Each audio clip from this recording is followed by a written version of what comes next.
अस्सलाम वालेकुम, मैं हूं Sama. Welcome to SN sports skating section. तो जैसा कि हमने पिछले दफ़ा अनाउंस किया था कि हमारी नेक्स्ट अपकमिंग वीडियो बिगनर्स के लिए होगी, जिसमें उनके लिए कुछ बेसिक इन्फॉर्मेशन होगी। जिन्होंने जस्ट स्केटिंग स्टार्ट करने का प्लान किया है या स्केटिंग स्टार्ट कर ली है, उनके लिए एक बहुत बेसिक इन्फॉर्मेशन होगी।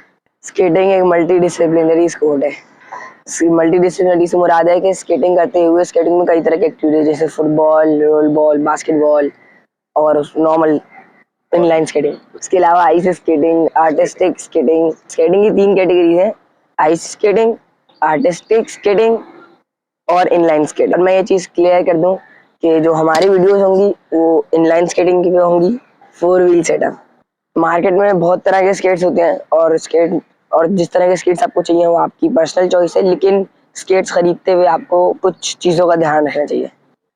भले प्लास्टिक शेल्स वाले स्केट्स हो या सॉफ्ट जॉगल वाले स्केट्स हो, वो आपकी चॉइस है, पर उनकी ग्रिप जो होती है वो अच्छी होनी चाहिए। वो आपके पूरे साइज का होना चाहिए ताकि आपके पाँव में अच्छे से ग्रिप हो जाए। ना बहुत टाइट होना चाहिए कि आपके लिए अनकंफर्टेबल और आपको तकलीफ शुरू हो जाए, और ना बहुत ज़्यादा लूज होना चाहिए कि आपके पाँव दर्द होते रहेंगे। अगर आपका स्केट्स लूज है तो उसकी सपोर्ट इतनी अच्छी नहीं होगी, वो इतना रिस्पॉन्सिव नहीं होगा। अगर आपके स्केट्स लूज हो तो आपका सपोर्ट अच्छा नहीं होगा और वो स्केट्स इतना रिस्पॉन्सिव नहीं होगा। लूज स्केट्स पहन के स्केटिंग करना या ऐसी ही है जैसे आप कोई व्हीकल चला रहे हो और उसके टायर लूज हो या स्टीयरिंग लूज हो। तो आपके पास कोई सॉफ्ट रबड़ का मैट होना चाहिए या फिर आप ग्रास पे आ जाओ। अब एज अ बिगनर आपने स्केट्स पहन लिए। जो बिगनर्स स्केट्स पहनने के बाद जो पहली गलती करते हैं वही होती है कि वो स्केट्स को ऐसे सामने की तरफ से उठने की कोशिश करते हैं। तो उसका प्रॉपर तरीका ये है कि आप पहले दोनों नीज पे आ जाए, फिर उसके बाद एक घुटना उठाएं, फिर उसके ऊपर से नाक को पुश करके दूसरा घुटना उठाएं, तो आप बिल्कुल स्टेबल खड़े होंगे। और अगर आपको बैठना है तो आप उसी तरीके से अपने घुटनों को पकड़ के नील डाउन होके बैठे। इस तरीके से ये होगा कि आप फॉल बैक नहीं करेंगे। बैक गिरना फ्रंट के गिरने से ज़्यादा डेंजरस होता है, क्योंकि बैक से आपको बैक में गिर सकते हैं, लेकिन जब आप आगे गिरते हैं तो आपके जो नीज पैड होते हैं और हर जगह आपने पैड पहने होते हैं, तो उनसे आप अपने आप को रोक सकते हो। इनिशियली स्केट्स पहनने के बाद आपको बिल्कुल हल्का हल्का से स्केट्स स्टील वाला कैच ऐसे उन पे स्टेपिंग करनी है। इससे आपकी स्टेबिलिटी अच्छी होगी और आपका बैलेंस डेवलप होगा। यही प्रैक्टिस आपको काफ़ी दिन तक करनी है।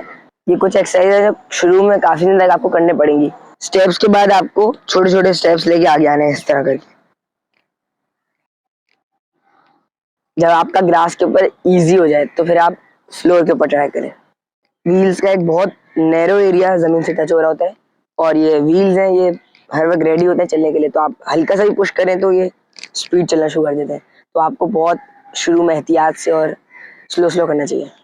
वही प्रैक्टिस जो आपने ग्रास पे करी थी वो अब आप फ्लोर पे करेंगे। चाहे तो अगर आपको ऐसे सही नहीं हो रहा तो आप ग्रिल पकड़ के भी स्टेपिंग कर सकते हैं।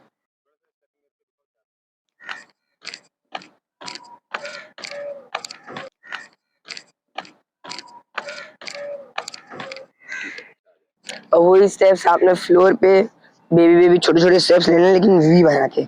तो जब आप आहिस्ता आहिस्ता स्टेपिंग करेंगे तो थोड़ी बाद आपको फील होगा कि आपके स्केट्स में थोड़ी मूवमेंट स्टार्ट हो गई है। तो फिर यही मूवमेंट आपकी आगे बढ़ के स्पीड बन जाएगी।